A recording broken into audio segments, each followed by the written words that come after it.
मेरे प्रिय दोस्तों नमस्कार। आज फिर से ITI ज्ञान 2 में आपको स्वागत है।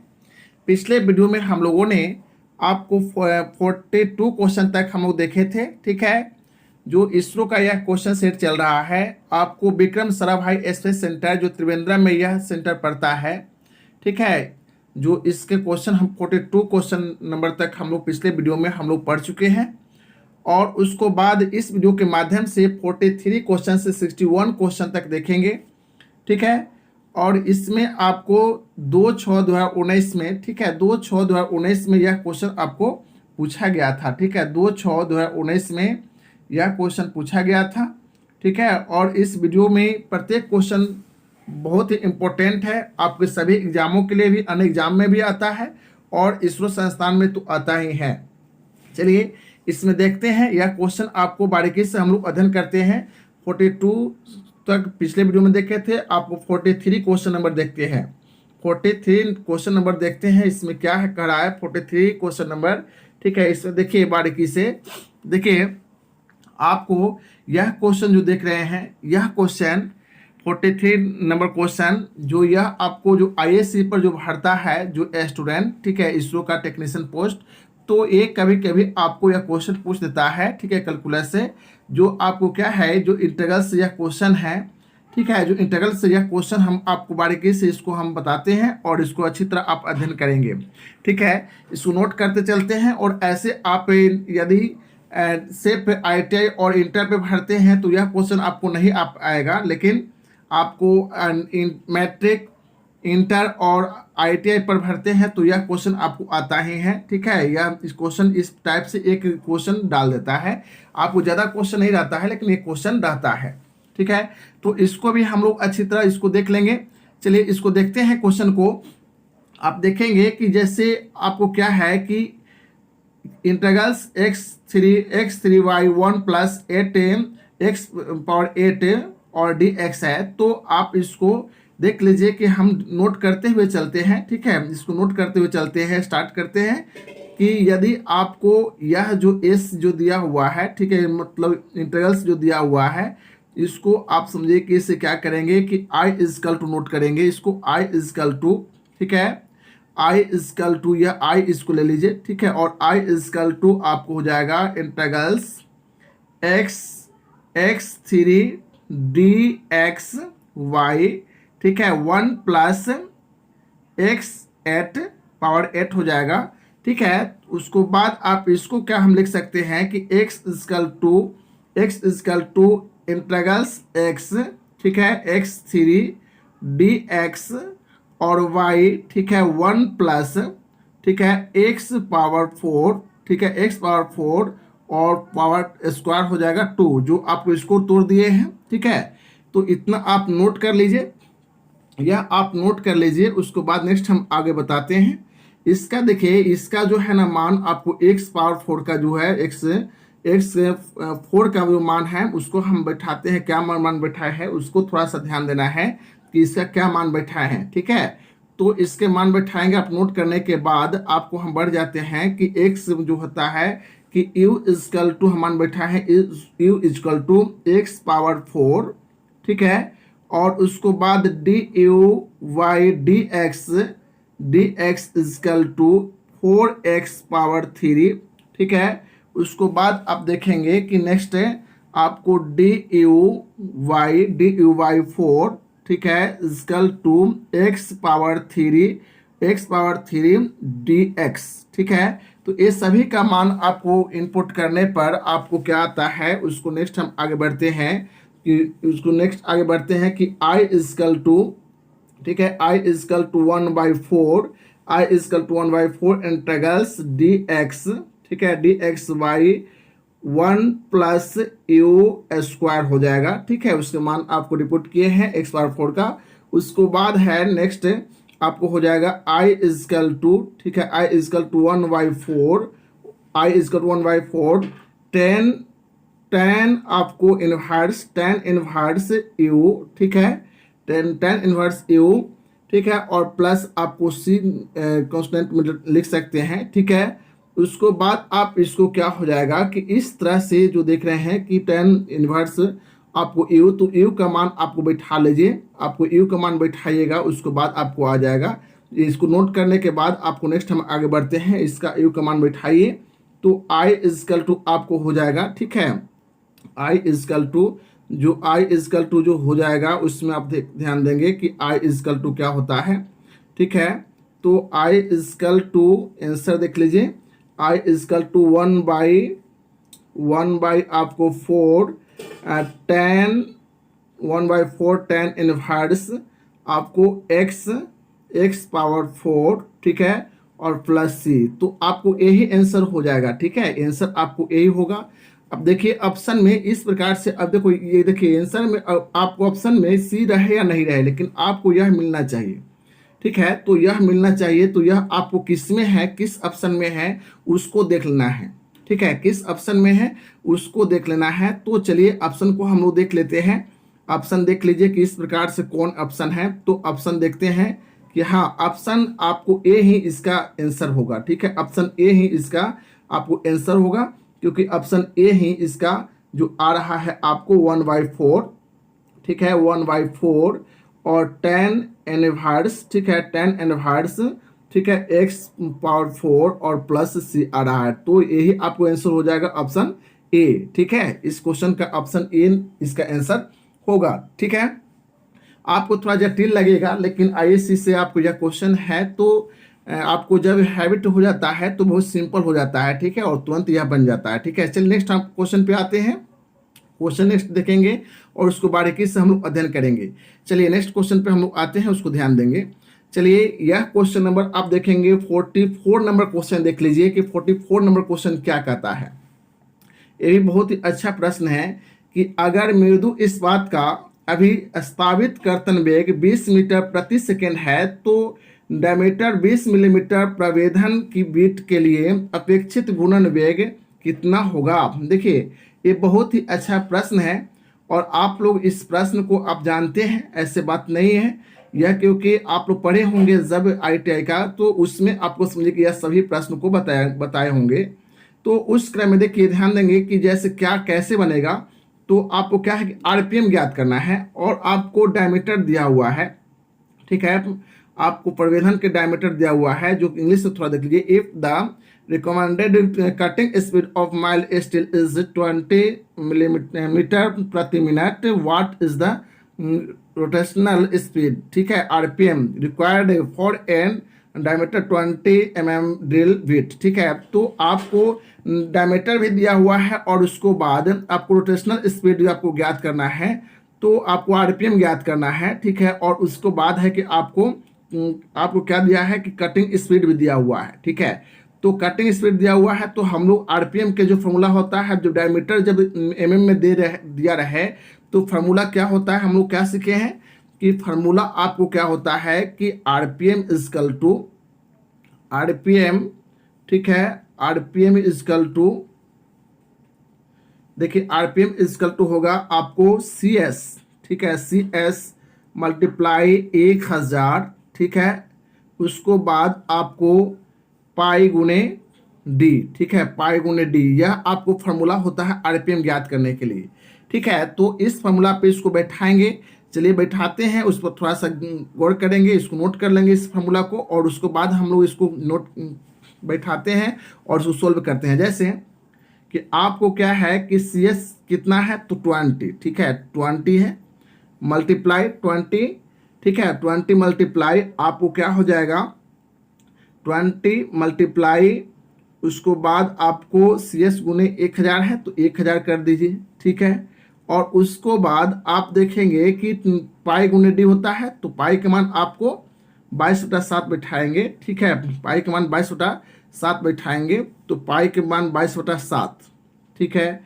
उसको बाद आपको डी है ना, तो डी कितना है व्यास, आपको 20 है, ठीक है, आपको क्या है व्यास, आपको 20 है, ठीक है। तो 20 है, तो 20 से 20 यह कट जाता है, ठीक है, और आपको आ जाता है RPM में जो हो जाएगा यह हो जाएगा आपको 7 मल्टीप्लाई हो जाएगा, तो 7, ठीक है, और Y आपको 22, ठीक है। इसको जब आपको कैलकुलेशन करेंगे, ठीक है, इसको कैलकुलेशन करने के बाद आपको जो आरपीएम जो इस रूप में आपको आएगा, या आप समझिए कि इसको तोड़ने के बाद, ठीक है, जो तोड़ने के बाद जो आपको आ जाएगा जो 320 आरपीएम आ जाता है, ठीक है। तो इस फॉर्मूला बैठाने के बाद आपको कितना हो जाएगा, आंसर जो हो जाएगा आपको 320 आरपीएम, ठीक है, 320 आरपीएम आपको आंसर हो जाएगा, ठीक है। इसको बैठाकर आप देख लेंगे। नेक्स्ट क्वेश्चन पर हम लोग आते हैं।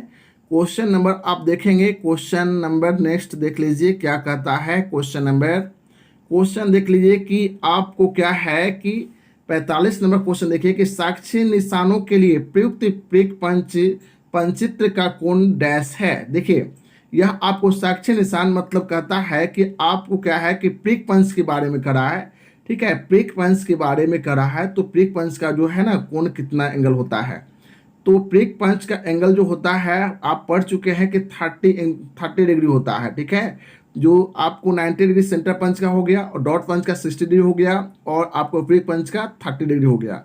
तो आंसर आपको सी हो जाएगा, आपको 30 डिग्री, ठीक है, 30 डिग्री आपका आंसर हो जाएगा। चलिए ठीक है, नेक्स्ट हम आगे बढ़ते हैं। 30 डिग्री इसका आंसर हो गया।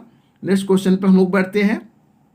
क्वेश्चन नंबर आप देख लीजिए, क्वेश्चन की क्या करा है कि व्यावर्त प्रभेदन में कुंडली कोण डैश निर्धारित करता है, ठीक है। यह भी बहुत ही अच्छा प्रश्न है, 46 नंबर क्वेश्चन, ठीक है, बहुत ही अच्छा प्रश्न है। ऑप्शन देख लीजिए, यह अस्पर्शी कोण, ठीक है, अस्पर्शी कोण ऑप्शन ए है, ऑप्शन बी है रेखन कोण, ठीक है।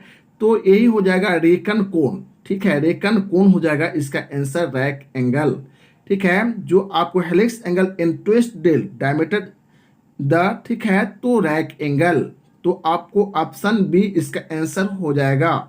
नेक्स्ट क्वेश्चन पे हम लोग आते हैं।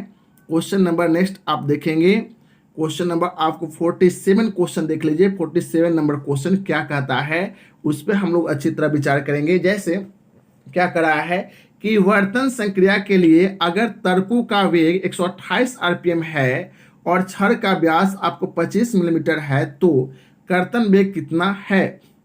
देखिए ये भी बहुत ही अच्छा प्रश्न है, तो इस पर आपको देखेंगे यह क्या करा है, इस पर आपको अच्छी तरह गाइड करेंगे। देखिए आपको आरपीएम दिया हुआ है और व्यास दिया हुआ है, तो आपको कर्तन में कटिंग स्पीड ज्ञात करना है और आपको क्या है कि व्यास मिलीमीटर में है, तो आपको 1000 उसको बैठाना होगा। जैसे आपको फॉर्मूला बताए थे कि आपको CS इजकल टू जो होता है, CS इजकल टू पाई गुने डी, ठीक है, पाई गुने डी गुने 1000, ठीक है, ठीक है, गुने 1000 बटा आपको क्या होता है एक नहीं पाई गुने डी गुने एन होगा, ठीक है, पाई गुने डी गुने एन होगा। CS इजकल टू पाई गुने डी गुने एन और y 1000 होगा, ठीक है। जो आपको इस फार्मूला जो होता है कटिंग स्पीड इजकल टू, यह फार्मूला होता है जिसमें आपको n जो होता है आरपीएम होता है, ठीक है, n जो क्या होता है आरपीएम होता है, ठीक है, आरपीएम होता है। तो इस आरपीएम को भी हम लोग थोड़ा सा अच्छी तरह इसको ज्ञात करना है कि आरपीएम जो होता है, ठीक है, तो यह आरपीएम को हम लोग अच्छी तरह ज्ञात कर लेंगे। तो इस तरह से यह क्वेश्चन जो 47 नंबर क्वेश्चन आपको अच्छी तरह गाइड करना है इसी फार्मूला पे। तो चलिए फार्मूला पे गाइड करते हैं। जैसे क्या गाइड करना है कि 47 नंबर क्वेश्चन में कि वर्तन संक्रिया के लिए अगर तर्कों का वेग 128 आरपीएम है, चलिए हम बैठाते हैं, ठीक है, आरपीएम, और उसको बाद जो आपको पाई गुने डी गुने एन जो होता है, तो पाई का मान जो होता है 22/7 होता है, तो 22, और उसको बाद आपको पाई गुने डी जो है आपको 25 है, और उसको बाद एन है जो है 128 है, और उसको बाद आपको 1000, ठीक है, और 1000 और ये पाई का मान जो 22/7 है उसको मल्टीप्लाई में लिख लीजिए, और उसको बाद आप इसको कैलकुलेशन कीजिए, तो यह काटिए इसको, ठीक है, तो यह कट जाएगा और यह आएगा, उसको बाद और काट सकते हैं, ठीक है। तो आपको देख लीजिए कि और कटेगा, हाफ कीजिए इसको, ठीक है, हाफ कीजिए 20, उसको बाद आपको 11 आएगा, है ना, उसको बाद आपको आ जाएगा 10, ठीक है, उसको बाद आपको आ जाएगा, इसको फिर कैलकुलेशन कीजिए, फिर इसको हाफ कीजिए, ठीक है, तो आपको हो जाएगा यह, ठीक है, ठीक है, यह हो जाएगा कटने के बाद, और उसको बाद और हाफ कीजिए, ठीक है, हाफ करने के बाद आप इसको काट सकते हैं, ठीक है, यह हो गया। तो आपको देख लीजिए कि यह 11 है ना मल्टीप्लाई 32 और आपको 7/7 आपको मल्टीप्लाई 5 7 मल्टीप्लाई 5 7 और मल्टीप्लाई 5 करेंगे और यह आपको इसको मल्टीप्लाई करेंगे। ठीक, करने के बाद जब इसको डिवाइड करेंगे, ठीक है, इससे आपको डिवाइड करेंगे, इससे मल्टीप्लाई करने के बाद तो आपको ऑप्शन जो हो जाएगा, ऑप्शन के अनुसार जो इसको आंसर क्या हो जाएगा, ठीक है, उसमें जो देख लेंगे आपको ऑप्शन जो हो जाएगा 10 मीटर प्रति मिनट हो जाएगा। कैलकुलेट करने के बाद 10 मीटर प्रति मिनट आ जाएगा। ठीक है, तो यही आंसर हो जाएगा, ऑप्शन बी नंबर इसका आंसर होगा। ठीक है, चलिए नेक्स्ट क्वेश्चन पे हम लोग आते हैं। क्वेश्चन नंबर देखेंगे, क्वेश्चन नंबर आपको 48 नंबर क्वेश्चन देखिए कि क्या करा है कि टेपर बर्तन और संचिंद्रण के लिए, ठीक है, संचिंद्रण के लिए ऑप्शन देख लीजिए, आपको जो उपकरण को केंद्र से नीचे सेट किया जाना चाहिए, ऑप्शन बी है उपकरण के केंद्र से ऊपर सेट किया जाना चाहिए और ऑप्शन सी है उपकरण को ठीक केंद्र पर सेट किया जाना चाहिए। तो ऑप्शन सी ही इसका आंसर होगा, ऑप्शन सी। ठीक है, नेक्स्ट क्वेश्चन पर हम लोग आते हैं। क्वेश्चन नंबर आपको 49 नंबर देख लीजिए कि क्या करा है कि छोटी टेपर कोण वाली लंबी टेपरों के वर्तन के लिए प्रयुक्त टेपर वर्तन का तरीका डैश है। ठीक है, तो आपको देख लीजिए ऑप्शन के अनुसार, समझिए कि इसे आपको देख लीजिए। ठीक है, तो ऑप्शन के अनुसार जो हो जाएगा इसमें टेल स्टॉक क्या है ऑप्शन में कि छोटी टेपर कोण वाली लंबी टेपरों के वर्तन के लिए जो टर्निंग के लिए करा है। ठीक है, तो टेपर वर्तन की तरीका डैश है। ठीक है, तो आपको देख लीजिए कि ऑप्शन क्या है कि टेल स्टॉक ऑफसेट करना। हाँ, तो टेल स्टॉक ऑफसेट करना यही आंसर हो जाएगा, टेल स्टॉक ऑफसेट करना, ऑप्शन ए। नेक्स्ट क्वेश्चन पर हम लोग आते हैं। क्वेश्चन नंबर आप देखेंगे, क्वेश्चन नंबर 50 देख लीजिए। क्वेश्चन नंबर 50 क्या करा है कि 50 क्वेश्चन नंबर की समान कर्तन वेग के लिए छोटे व्यास वाले प्रवेदनों की तुलना में बड़े व्यास वाले प्रवेदनों की आरपीएम डैश होगी। बहुत ही अच्छा ये भी प्रश्न है। ऑप्शन देख लीजिए, क्या हो उच्चतर, ऑप्शन बी है समान और ऑप्शन सी है कम होगी। कम होगी, आरपीएम क्या हो जाएगा, कम होगी। तो ऑप्शन सी नंबर इसका आंसर होगा। नेक्स्ट क्वेश्चन पर हम लोग आते हैं। आपको 51 नंबर क्वेश्चन देख लीजिए कि क्या करा है। 51 नंबर क्वेश्चन, एक एकमी थ्रेड के पार्श्व के बीच का कोण क्या होगा। एकमी थ्रेड के एंगल जो होता है वह कितने डिग्री पे होता है, तो आपको 29 डिग्री होता है। ठीक है, तो 29 डिग्री, ऑप्शन बी नंबर इसका आंसर होगा, 29 डिग्री। उसको बाद नेक्स्ट क्वेश्चन पे हम लोग आते हैं। क्वेश्चन नंबर आप देख लेंगे 52 नंबर क्वेश्चन क्या करा है। एक बाहरी सूक्ष्ममापी का न्यूनतम गुणांक आपको 0.01 मिलीमीटर है, तो सूक्ष्ममापी का प्रास 75 से आपको 100 मिलीमीटर तक है, तो बैल पाठ्यांक आपको क्या है 15.5 मिलीमीटर है और 10वां अगुणस्थान आसंकन बैरल आधार लाइन के संपात है, तो पाठ्यांक डैश। देखिए आपको न्यूनतम गणनांक जो है, लिस्ट काउंट आपको इतना दिया हुआ है, जो क्या किसका आपको थिम्बल का आपको जो है न्यूनतम गणनांक जो है 0.01 दिया हुआ है। ठीक है, माइक्रोमीटर है यह, बाहरी माइक्रोमीटर, आउटसाइड माइक्रोमीटर के बारे में करा है और 75 से 100 मिलीमीटर तक यह आपको रेंज में है। ठीक है, तो आपको बैरल पाठ्यांक जो है 15.50 मिलीमीटर है और 10वां अंगुस्थान आसंकन, मतलब आपको बैरल की बात बता रहा है, तो इसमें जो है बैल की नहीं, आपको एक अंगुस्थान आसंकन जो है थिम्बल की बात बताया जा रहा है, थिम्बल ग्रेसन को बता रहा है।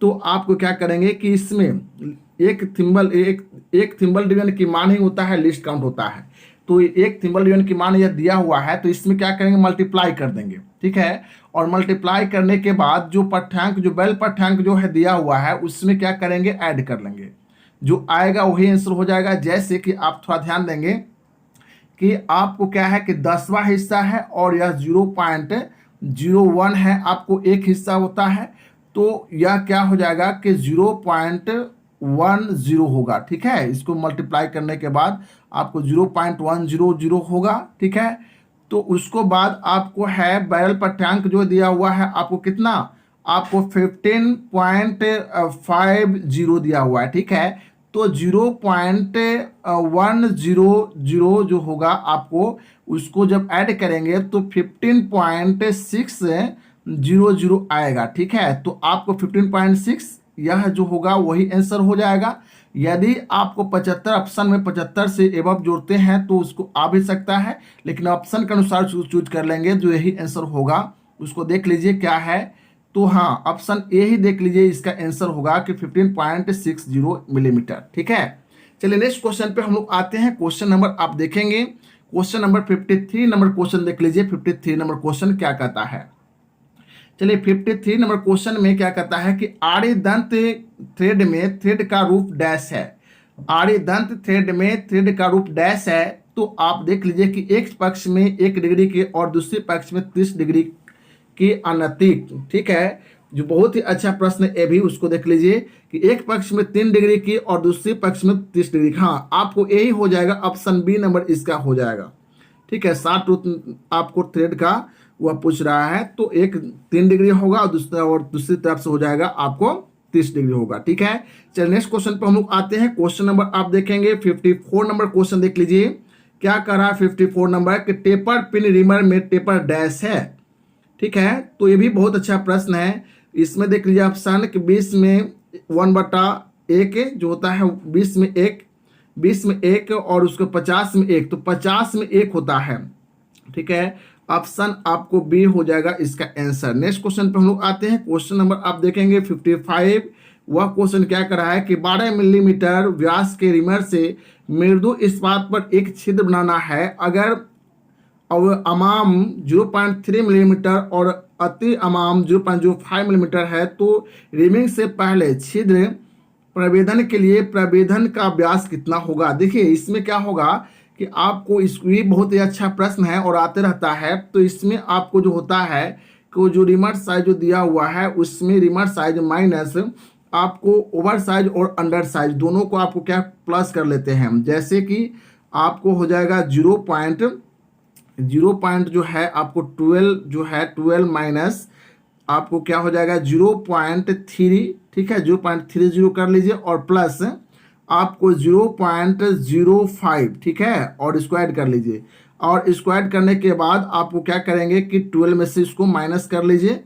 जो 12 में से माइनस पहले ऐड करने के बाद कितना आपको या 0.0 आपको आ गया 0.35। ठीक है, और इसको जब हम इसको माइनस करते हैं, ठीक है, माइनस करते हैं तो कितना आता है आपको। ठीक है, तो आपको आ जाएगा इसको माइनस करने के बाद 11.6 आपको 5। ठीक है, 11.665। ठीक है, 11.65 इसको माइनस कीजिए। ठीक है, माइनस कर लीजिए तो आपको अच्छा ही रहेगा। ठीक है, जो आपको 12 में से आपको घटाएंगे 0.35 को घटाते हैं तो क्या आता है आपको 5, 6 और यह हो जाएगा आपको 11। ठीक है, तो 11.65 आपको आंसर आता है। ठीक है, तो आंसर क्या हो जाएगा आपको देख लीजिए इसमें क्या है, तो 11.65 आपको ऑप्शन ए नंबर इसका आंसर होगा। ठीक है, ए नंबर इसका आंसर होगा। चलिए नेक्स्ट क्वेश्चन पर हम लोग आते हैं। क्वेश्चन नंबर आप देखेंगे, क्वेश्चन नंबर आप देख लीजिए। Question number next 56 number question देखिए क्या कर रहा है। 56 नंबर कि समषष्टभुजाकार का पार्श्व 10 मिलीमीटर है, तो षट्भुज के समतल पृष्ठ का आरपीएम आर पार की दूरी क्या है। हाँ देखिए ये भी बहुत ही अच्छा प्रश्न है। देखिए थोड़ा सा इंग्लिश में देख लिया जाए और उसको बाद इसको हम लोग अच्छी तरह सोल्व करते हैं। देखिए क्या कर रहा है कि the side of a regular hexagon is 10 millimetre, what is the cross flat to flat of the hexagon. देखिए हेक्सागोन है, इसमें आप ऑप्शन देख लीजिए कि 10 mm है, 10 मिलीमीटर है, और ये षट्भुज के समतल पृष्ठ के आर पार की दूरी क्या है इसमें पूछ रहा है। तो आपको ऑप्शन जो देख लीजिए क्या ऑप्शन कर रहा है। ठीक है, जो ऑप्शन क्या कर रहा है उसमें देखेंगे कि 17.32, उसके बाद है 1.732 और हाँ 20 होगा। इसका आंसर क्या हो जाएगा 20। ठीक है, 20 हो जाएगा, ऑप्शन सी नंबर इसका आंसर होगा। नेक्स्ट क्वेश्चन पर हम लोग आते हैं। क्वेश्चन नंबर आप देखिए कि आपको 57 क्वेश्चन नंबर क्या है कि तप्त जल में एनोडित भावों को निमज्जित करने की प्रक्रिया को डैश कहते हैं। ठीक है, बहुत ही अच्छा ये भी प्रश्न है। ठीक है, क्या कह रहा है कि तप्त जल में एनोडित भावों को निमज्जित करने की प्रक्रिया डैश कहते हैं।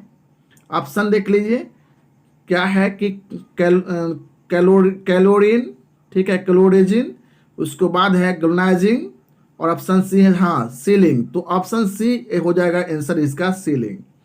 ठीक है, ऑप्शन सी इसका आंसर हो जाएगा सीलिंग। तो ऑप्शन सी इसका आंसर सीलिंग हो गया। नेक्स्ट क्वेश्चन पर हम लोग आते हैं। क्वेश्चन नंबर आप देखेंगे, क्वेश्चन नंबर आप देख लीजिए 58 नंबर क्वेश्चन क्या कहता है कि निम्नलिखित में से कौन सा एक अकार्बनिक विलेपन का उदाहरण है। अकार्बनिक विलेपन का उदाहरण है तो ऑप्शन देख लीजिए, क्या है कि तैल चित्र। ठीक है, ऑप्शन क्या है तैल चित्र, ऑप्शन बी है वार्निश, ऑप्शन सी है सिरेमिक विलेपन, और ऑप्शन डी है यसद क्रोमेट प्राइमर। तो यही हो जाएगा आंसर, ऑप्शन डी नंबर इसका आंसर होगा। नेक्स्ट क्वेश्चन पर हम लोग आते हैं। क्वेश्चन नंबर आप देखेंगे 59 नंबर क्वेश्चन, पदार्थों में प्रस्रव्य परीक्षण डैश निर्धारण के लिए किया जाता है। ठीक है, तो आपको ऑप्शन देख लीजिए, क्या है सतह के नीचे की दरार, हाँ सतह के नीचे की दरार, क्रैक्स बिलो द सरफेस। तो यही आंसर हो जाएगा आपको option number A. Question number आपको 60 देख लीजिए, यह करा है कि हीरक के बाद, ठीक है, उपलब्ध सबसे कठोर टूल पदार्थ डैश है।